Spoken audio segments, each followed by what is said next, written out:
few weeks ago, I spoke about Dionysius and God's appointed times. I want to speak tonight about Ezekiel and God's predetermined plans. Some of you may know this song. I know who holds the future, and he'll guide me with his hand. With God, things don't just happen. Everything by him is planned.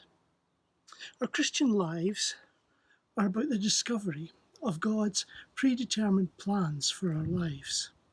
In Ezekiel chapter 3, verse 15, Ezekiel wrote, I came to the exiles at Tel Abib, who dwelt by the river Kibar, and I sat where they sat. I sat there astonished or overwhelmed among them for 7 days. This is a verse that stirs our hearts as we consider God's people in captivity in Babylon, sitting on the ground beside the river Kibar, a tributary of the great river Euphrates. Is this not the land of the Chaldeans, where God had called Abraham from many years before, and the people are now back there as captives? It is. And Ezekiel is there at the river Kibar with the captives, but how did he arrive there? We learn from Ezekiel chapter 1 that it was the 5th year of Jehoiakim's reign, which was 593 BC, and that Ezekiel was 30 years old. He is named as a priest, and at 30 years of age, if all had gone to Ezekiel's commendable priesthood plans, in normal circumstances, he would have completed his priestly apprenticeship and commenced his duties as a priest in the temple at Jerusalem. But everything is different. Ezekiel is no longer in Jerusalem, but finds himself far away as a captive among captives in Babylon. But with God, all is planned. In 605 BC, Ezekiel was 18 years old. That was the year when 15-year-old Daniel and his 3 friends were captured by Nebuchadnezzar and taken to Babylon, but Ezekiel was left in Jerusalem. Then at the next invasion of Jerusalem in 597 BC, Ezekiel was taken into exile, and 4 years later we find him at the river Kibar. His priesthood plans are shattered. Indeed, within a few years, the temple at Jerusalem will be destroyed by the Babylonians. But God's plan is that Ezekiel becomes a prophet to speak to his exiled people, a watchman to warn his people of God's judgment, and like Habakkuk, to take his stand on the watchtower. God had called him to be a prophet in exile, not a priest in the temple. The aspiration of Ezekiel's life is all changed. There are people today whose career plans have been stilled, others whose plans to serve the Lord are hitting buffers with no expected opportunities, and online ministry may not be their strength. Others whose safe employment is questionable. All like Ezekiel. Life is not what Ezekiel imagined it to be at 30, but God will act according to his predetermined plan for each one of our lives. In Ezekiel's first vision, he saw the heavens opened.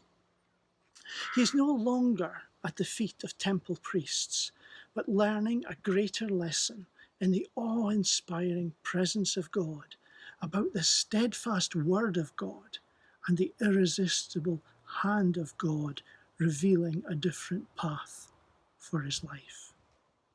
So in verse 15, we find an astonished Ezekiel sitting beside the river, surrounded by thousands of captives, and he sits among them in silence for 7 days, overwhelmed by the revelation.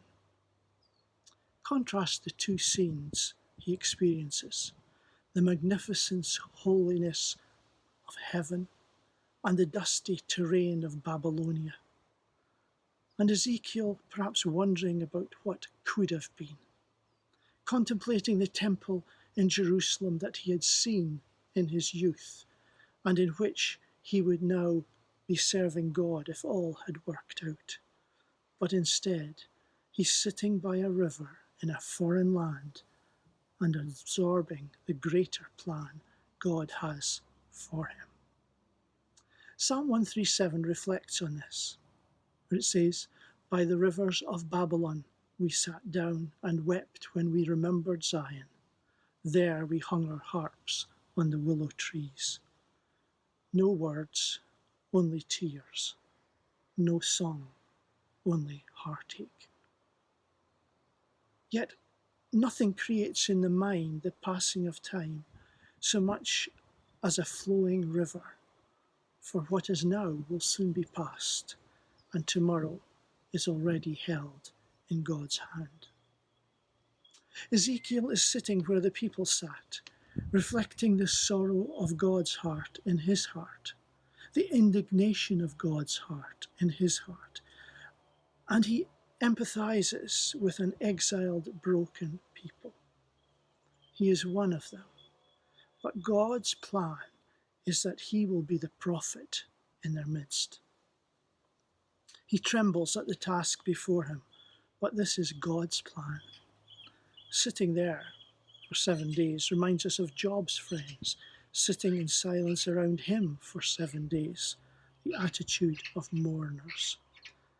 At the end of 7 days, God breaks the silence. "I have made you a watchman over Israel." No turning back, Ezekiel. What I have planned I will bring to pass, and fear not, for I am with you. As an aside, in Ezekiel 14, God has a conversation with Ezekiel about Noah, Daniel, and Job, who is the subject of our Bible study.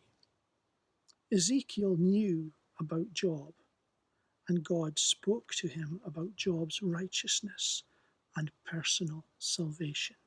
Fascinating. Finally, Ezekiel has a wonderful vision of a millennial temple in a vibrant Jerusalem known by the glorious name of Jehovah Shammah. The Lord is there. What a vision to share with captives, exiled now in Babylon, but all together with their God amongst them in that coming day. And for us, we can look beyond to Revelation's New Jerusalem, where God himself will be with us, his redeemed people, and all troubles are forever over. In times of anxiety, let us trust God to reveal his plan for our lives, as he did to Ezekiel.